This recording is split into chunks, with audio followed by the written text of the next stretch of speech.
What's up, guys? Welcome back to my channel. Today we're going to be reacting to top 10 things you missed in Joker.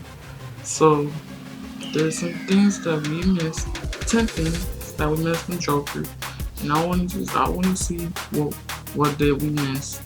And because I saw the Joker, it was so good. It's so good. I want to see it again too.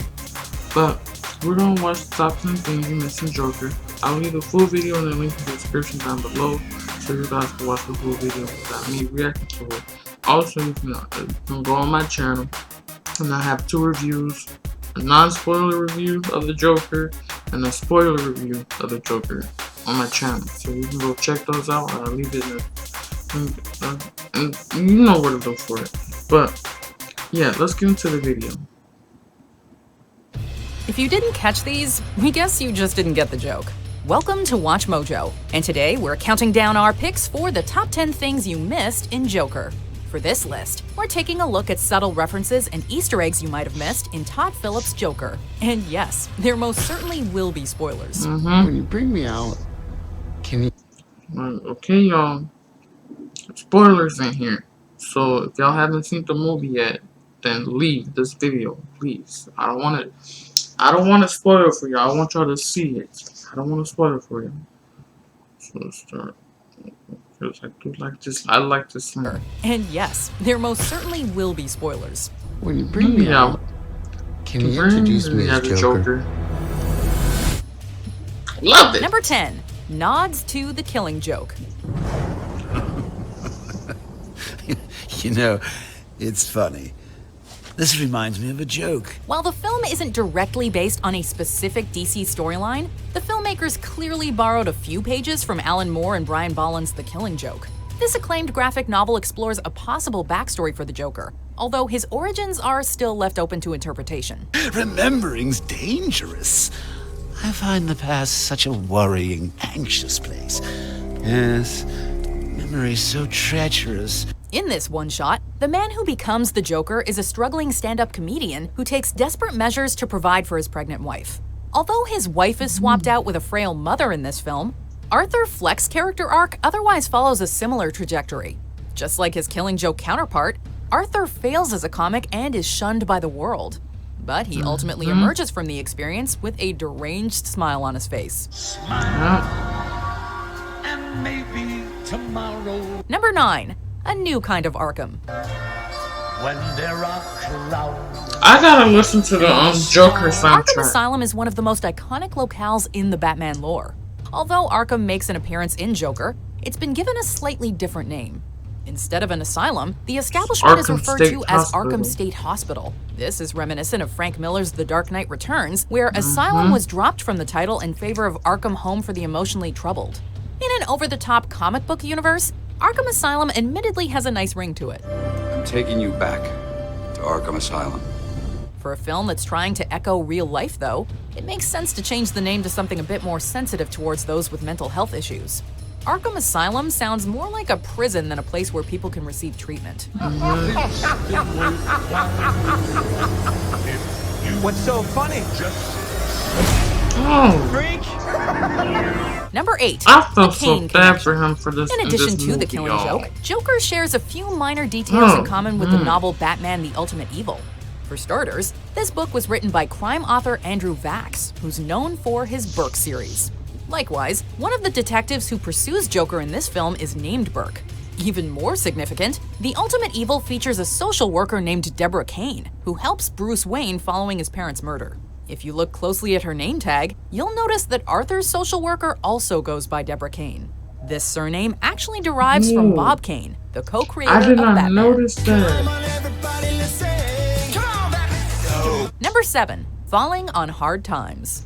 At one point in the film, Thomas Wayne attends a screening of the 1936 Charlie Chaplin classic Modern Times. On the surface, you wouldn't expect this comedy to share any parallels to a psychological thriller like Joker. In both movies, though, we follow a lower-class man who, despite his best efforts, can't hold down a job and is constantly dumped on by society. True.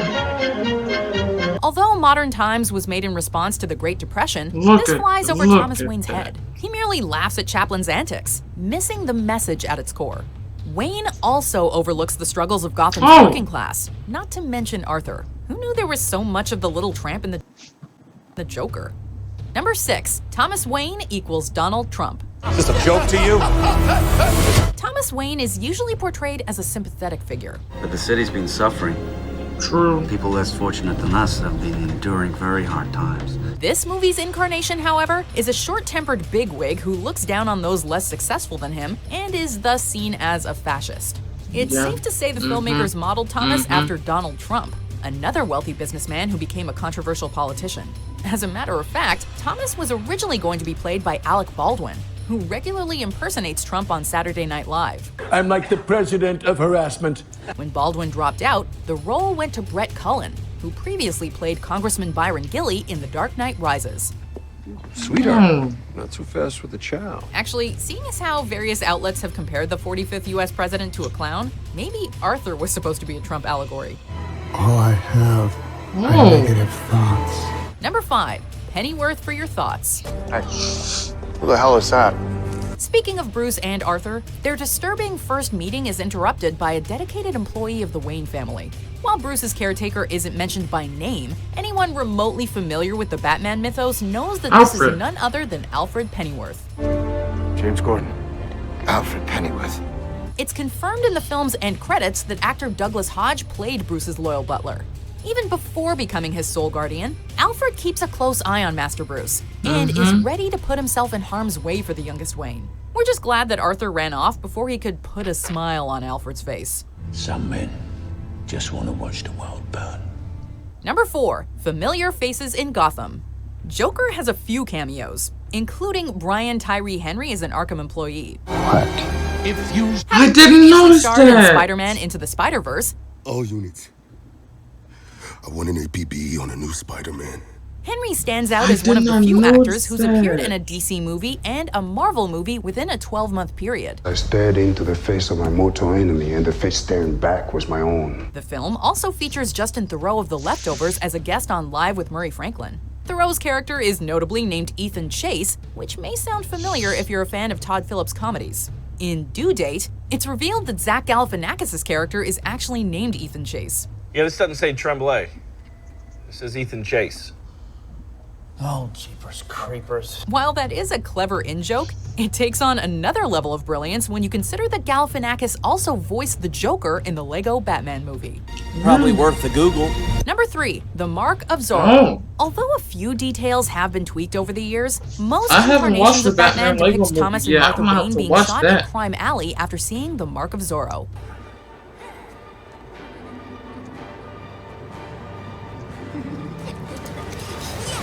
Of course, they're going to alley. Zorro becomes one of the most prominent inspirations for Batman, from his black costume to his secret cave to his vigilante nature. This will remind you that I have been here once and can return. The masked hero leaves his mark in this movie as well, albeit with a twist. Instead of the 1940 Zorro film, Bruce and his parents attend a screening of Zorro the Gay Blade. This Zorro movie came out in 1981, the same year Joker takes place. The Gay Blade was intended to be a Zorro parody rather than a straightforward swashbuckler, so it likely would have been up the Joker's alley. Has not struck terror in your heart? No, senor. But I'm new to the region. Number 2, Martin Scorsese's influence. You talking to me? You talking to me? Then who the hell else are you talking? You talking to me? It's no secret that Joker was heavily inspired by Martin Scorsese, but how exactly does the film pay homage? Scorsese regularly depicts New York as a grimy urban playground, and it provides an ideal shooting location for Gotham here. We called this set Gotham Square, and this is sort of our version of Times Square, the busy kind of market of Gotham in 1981. One of Scorsese's most prolific films set in New York is Taxi Driver, which centers on an unstable man obsessed with a senator.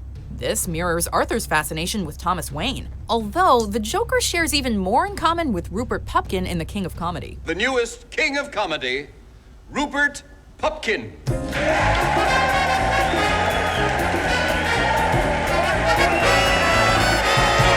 Both men are aspiring stand-ups who target a talk show host. Robert De Niro goes from playing Rupert to playing Murray Franklin in this film. And finally, in a world where everyone thinks they can do my job, check out this guy. Whereas Rupert's worst crime was kidnapping, however, Arthur takes his so-called comedy to another extreme. Well, no one's laughing now. Before we continue, be sure to subscribe to our channel and ring the bell to get notified about our latest videos. You have the option to be notified for occasional videos or all of them. If you're on your phone, make sure you go into your settings and switch on notifications. Number 1. Keeping it in the family. In a film full of open-ended mysteries, there's one question in particular that still has us lying awake at night. Are Arthur and Bruce Wayne half-brothers? Sure. The files Arthur stole from Arkham indicate that Thomas Wayne isn't his father, but those could have been doctored. While we'll likely never get any official confirmation, the truth may lie in one ingenious casting choice. Bruce is played by child actor Dante Pereira Olsen, who previously appeared as a younger version of Joaquin Phoenix's character in You Were Never Really Here. I must do better, sir. Since these two actors have already portrayed the same character, the filmmakers could be hinting that there is indeed some shared blood between the Joker and the boy who becomes Batman. What kind of coward would do something that cold-blooded? Someone who hides behind a mask. Do you agree with our picks? Check out this other recent clip from Watch Mojo, and be sure to subscribe and ring the bell to be notified about our latest videos. Okay. To be honest, I didn't even notice about all of these things because I was just watching it because I was like so into the movie. There's like certain things that you don't see and you don't catch on to because you're like so drawn into the story that you don't catch certain things, like just focus on the Joker. And because you know he's like building up to like the last scene where he's about to go like all crazy. And you just focused on him, like you don't even notice certain things. You don't even notice a lot of things, actually. And it's some stuff that you don't even know that's gonna come. You don't even know what stuff is gonna happen. Like there's a lot of scenes in this movie that you will not know that's gonna happen. But like you sit there, you just chilling there and sitting there just like quietly, and then all of a sudden this scene, the big scene just comes out of nowhere. Like the part where he killed his mom, and the part where he killed one of his co-workers he used to work with. Like it's a lot of stuff that you did not notice in this movie. A lot. But I recommend, if you haven't seen this movie yet, I recommend to go see it because it's so good. It's amazing. You will love it. Just make sure if you do go, just make sure you have your ID with you. Like I said in my review, make sure you have your ID with you because they will be checking your ID. But anyways, I hope you guys enjoyed this video. If you did, give it a like, comment, share, and subscribe, and turn those post notifications so you know when I upload. And please comment down below what you want me to react to next, and I surely will do that. So I'll see you guys in the next video. Holla at your boy. Deuces.